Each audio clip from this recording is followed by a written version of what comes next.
एक तरफ देश की राजधानी दिल्ली और दूसरी तरफ देश की आर्थिक राजधानी मुंबई। दोनों की आबादी करीब 2 करोड़ है। देश के दोनों महानगरों में कोरोना की रफ्तार अपने चरम पर है।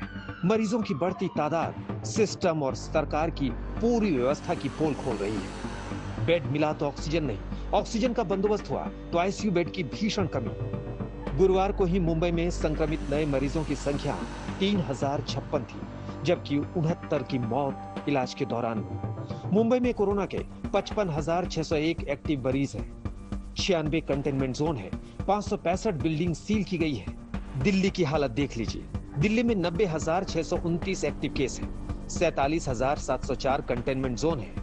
अप्रैल से तुलना करें तो कंटेनमेंट जोन्स की संख्या में कुल उछाल 1349% का है।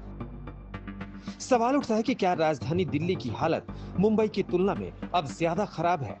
आंकड़ों पर नजर डालेंगे तो कोरोना की पहली लहर के मुकाबले दूसरी लहर में मुंबई कुछ ज्यादा संभला हुआ दिख रहा है। सुप्रीम कोर्ट तक ने केंद्र और दिल्ली के अफसरों को मुंबई से कोविड युद्ध के दांव पे सीखने तक की नसीहत दे दी थी। ये सब हॉस्पिटल का हमने टीम भेज के हमने इसको उधर एग्जिस्टिंग सिस्टम क्या है, उधर ऑक्सीजन सप्लाई करने का सिस्टम क्या है और सिलेंडर्स क्या है, उसका सप्लायर कौन है और कितना घंटा में सप्लाई होता है, ये पूरा इसका माइक्रो प्लानिंग बोलता है। इन्वेंट्री, रिसोर्स इन्वेंट्री प्लानिंग करता है। ये प्लानिंग हमने कर दिया। ये सेकेंड वेव का शुरुआत में ये काम हमने कर दिया। इसमें सब तरफ हम बड़ा बड़ा टैंक बिठा दिया। ये 13,000 लीटर का टैंक बहुत बिठाया। ये काम हम लास्ट ईयर मई जून में हम करवाया। मतलब पहली लहर में फर्स्ट वेव में हमने कर दिया। वेव 1 में जो हमारा बेड का संख्या था ये 12,000 13,000, अभी तो ये 20,000 से ऊपर गया। सो हमारा बेड का अचानक हम संख्या बढ़ाया। कोरोना की पहली लहर में मुंबई और पूरा महाराष्ट्र सबसे ज्यादा प्रभावित राज्य था, लेकिन कोरोना की दूसरी लहर में दिल्ली की हालत बेकाबू हो गई है। अस्पतालों में बेड नहीं है। कोई दावे से नहीं कह सकता कि बेड की जरूरत हुई तो मरीज को मिल ही जाएगा। मुंबई और दिल्ली में ऑक्सीजन बेड और आईसीयू बेड की संख्या देखकर मरीजों की बेबसी का अंदाजा लगाया जा सकता है। दिल्ली में 19,085 जबकि मुंबई में 11,487। दिल्ली में आईसीयू बेड की संख्या 5,348 है। मुंबई में 2,921 आईसीयू बेड है। 5 मई तक के आंकड़ों के मुताबिक दिल्ली में 95.6% बेड और मुंबई में करीब 76.4% बेड मरीजों से भर गए हैं। यानी आज हालात का अंदाजा लगाया जा सकता है, क्योंकि इन 2 दिनों में मरीजों की संख्या कम नहीं हुई है। अगर मुंबई की बात करें तो दूसरी जो वेव है, जो कोरोना की जो लहर है, उसमें सबसे ज्यादा केस जब मुंबई में आए तो करीब 11,000 केस आए और दिल्ली में वही सबसे ज्यादा केस करीब 28,000 के आसपास थे। दिल्ली में लगातार 20,000 से ऊपर केसेस आते जा रहे हैं। वहीं मुंबई में गिरावट भी देखने को मिल रही है। ऑक्सीजन बेड्स की अगर दिल्ली और मुंबई के बीच में बात करें तो उसमें जमीन आसमान का फर्क है। दिल्ली में जहां करीब 19,000 ऑक्सीजन बेड हैं और 5,500 आईसीयू बेड हैं, मुंबई में वहीं 11,000 ऑक्सीजन बेड और सिर्फ 2,500 आईसीयू बेड हैं।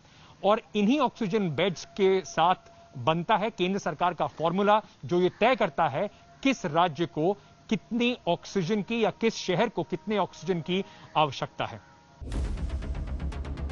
दूसरा बड़ा सवाल यह है कि आखिर दिल्ली में ऑक्सीजन का महासंकट कैसे दूर हो और कैसे मुंबई इस रेस में बहुत आगे है।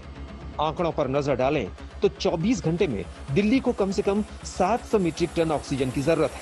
वहीं मुंबई के अस्पतालों को 245 मीट्रिक टन ऑक्सीजन चाहिए। दिल्ली को अभी हर रोज 450 मीट्रिक टन ऑक्सीजन की सप्लाई हो रही है, जबकि महाराष्ट्र को फिलहाल 1700 मीट्रिक टन ऑक्सीजन चाहिए। सूत्रों के मुताबिक महाराष्ट्र करीब 1200 मीट्रिक टन ऑक्सीजन का उत्पादन खुद कर रहा है। यानी दिल्ली अपनी ऑक्सीजन जरूरतों के लिए पूरी तरह केंद्र सरकार और दूसरे राज्यों की मदद पर निर्भर है। दिल्ली और मुंबई में एक बहुत बड़ा बुनियादी फर्क भी है। जहां महाराष्ट्र, जिसको करीब 1700 मैट्रिक टन ऑक्सीजन की आवश्यकता होती है, उसमें से 1200 मैट्रिक टन महाराष्ट्र खुद उत्पाद करता है और 500 मैट्रिक टन बाहर से आता है। दिल्ली में एक भी यानी कि 0 मैट्रिक टन का उत्पादन होता है। दिल्ली में सारा जो ऑक्सीजन है उसका एलोकेशन केंद्र सरकार करती है और वो ऑक्सीजन बाहर से आता है। अब जबकि दिल्ली में केंद्र सरकार ने 590 मैट्रिक टन अपनी तरफ से बढ़ाया है, वो कम से कम 5 अलग अलग राज्यों से उसकी सप्लाई दिल्ली के अंदर आती है। सवाल उठता है कि क्या राजधानी दिल्ली और मुंबई का प्रशासनिक ढांचा कोरोना से निपटने के लिए समान क्षमता रखता है? मुंबई की बात करें तो कोरोना से लड़ने के लिए पूरा प्रशासनिक तंत्र एक कमान में लड़ता दिख रहा है। इसमें बीएमसी और राज्य सरकार दोनों शामिल हैं। लेकिन जब बात दिल्ली की होती है तो यहां बहुत खींचतान है। और दिल्ली और मुंबई की तुलना में सबसे बड़ा फर्क जो आता है वो फर्क आता है दिल्ली और मुंबई के बॉस कौन। जी हां, जहां मुंबई में चेन ऑफ कमांड बिल्कुल क्लियर है, स्टेट गवर्नमेंट उसके अधीन आती है। मुंबई की बृहन मुंबई म्युनिसिपल कॉरपोरेशन इस समय शिवसेना की सरकार है और शिवसेना ही बीएमसी में काबिज है। तो वहां पर एक सेंट्रलाइज कमांड और जो स्ट्रक्चर है उसे बनाने में आसानी मिलती है। एक तरफ से आदेश जाता है, उसका पालन आसानी से हो जाता है।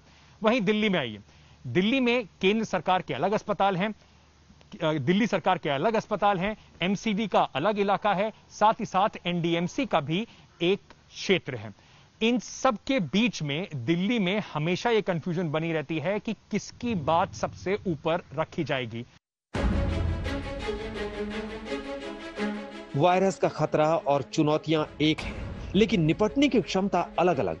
ये तथ्य सिस्टम की पोल खोलता है। ये बताता है कि जब कोरोना की ताकत बढ़ रही थी तो हमारी व्यवस्था ठंडी पड़ रही थी और बिखर रही थी। पहली लहर में जो राज्य चोट खाने के बाद अपने संयोजन के प्रति सतर्क हो गए, वहां हालात कुछ बेहतर हैं। हालांकि कोरोना की सुनामी और लाशों के ढेर के बीच बेहतर शब्द को सार्थक होने में समय लगेगा।